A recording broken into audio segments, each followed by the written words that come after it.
Uma imagem pode eliminar uma pessoa?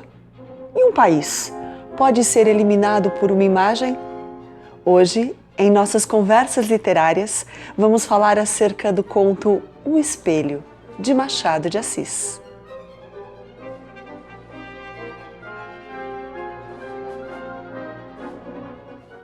A primeira coisa que eu acho interessante nesse conto do Machado de Assis é que ele constrói um enredo a partir de uma vertigem de histórias.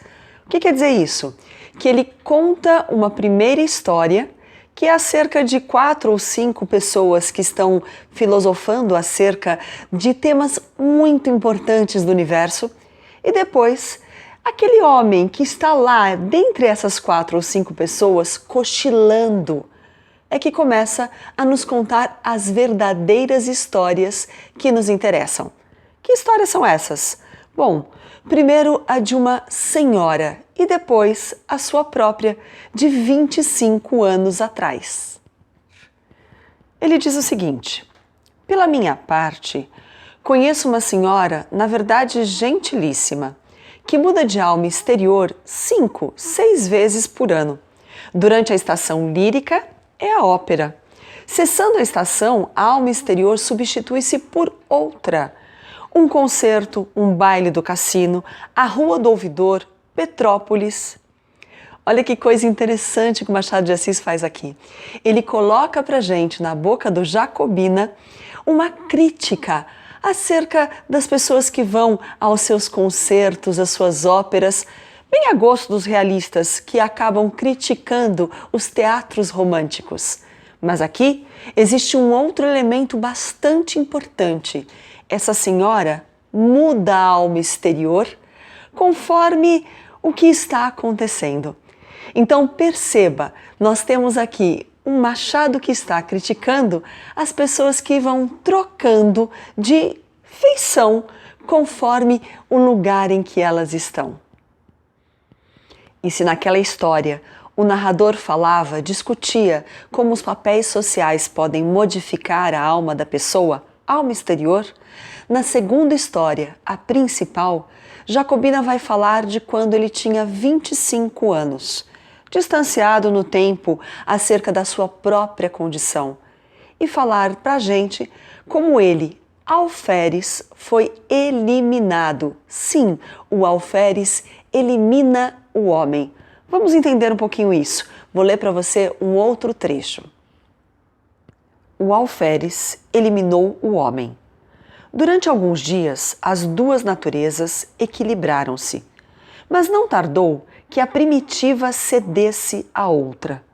Ficou-me uma parte mínima de humanidade.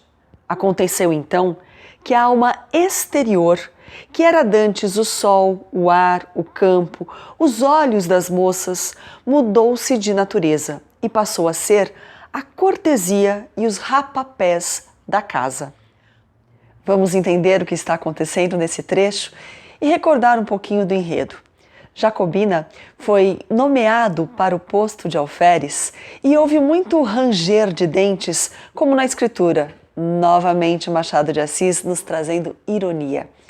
E quando ele foi nomeado a esse posto, ele colocou uma farda e a tia Marcolina o chamou para a chácara. Lá na chácara, todo mundo tratavam muito bem, porque afinal de contas, ele tinha a farda de alferes. E aí é que vem uma grande ironia do Machado. O alferes elimina o homem.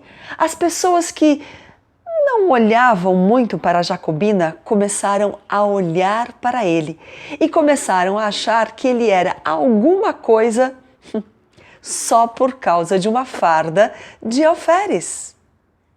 E o Machado trabalha com uma coisa que eu gosto bastante, que é o significado do número 3.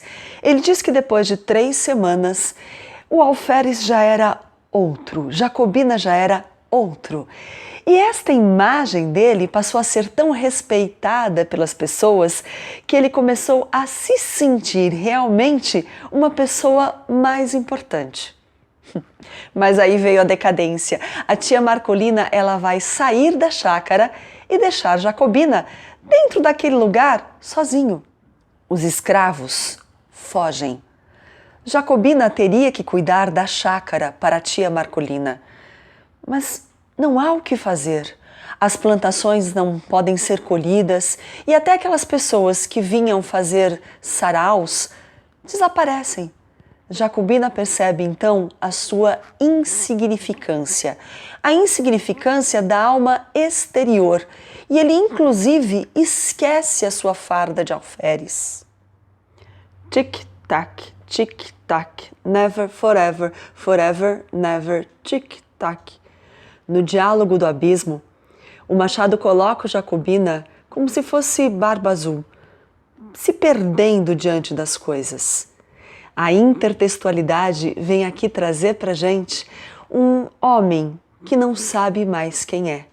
Até que um dia ele passa pelo quarto e ele encontra o nosso objeto principal, aquele que a tia Marcolina tinha dado para ele quando ela ainda estava na chácara, o espelho. E ao olhar-se no espelho, novamente, porque não é a primeira vez, Jacobina novamente sente a vontade de se vestir de alferes. Maravilhoso isso que Machado faz. O alferes elimina o homem. O homem e a sua alma é eliminado por uma alma exterior, aparência. Quão atual é isso pra gente?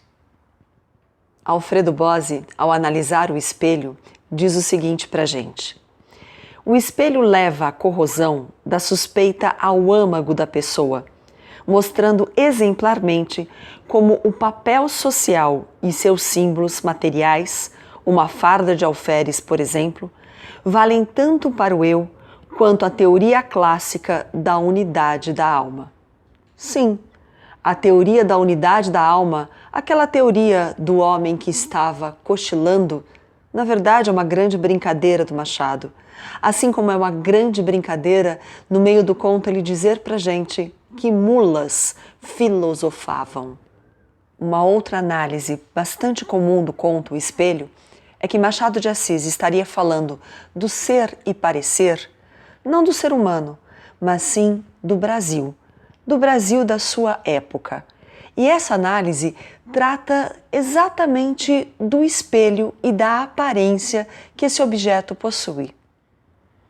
Tia Marcolina chegou ao ponto de mandar pôr no meu quarto um grande espelho, obra rica e magnífica, que destoava do resto da casa, cuja mobília era modesta e simples.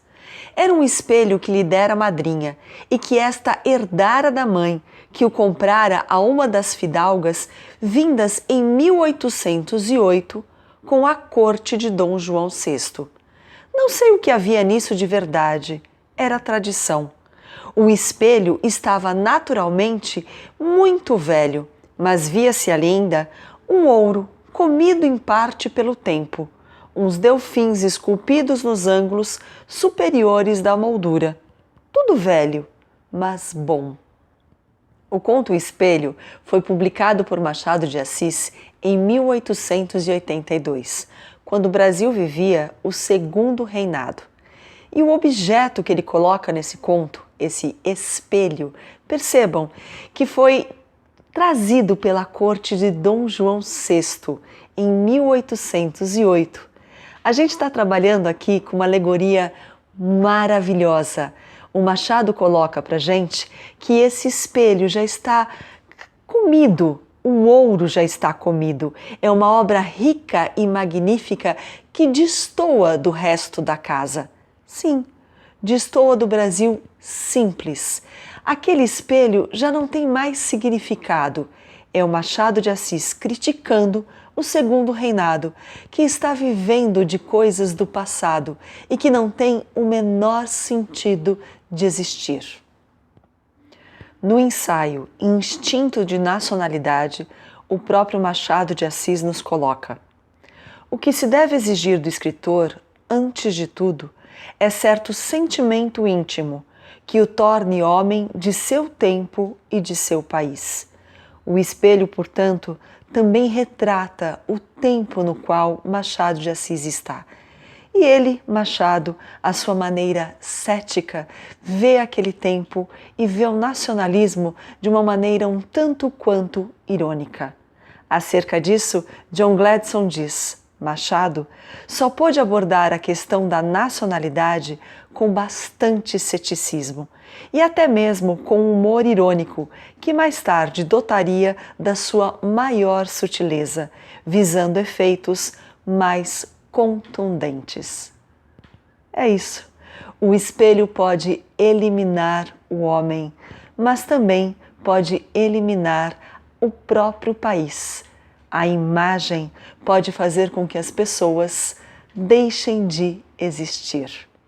Finalizamos a nossa conversa literária de hoje e eu queria indicar para você um outro vídeo no qual eu analiso Quincas Borba de Machado de Assis.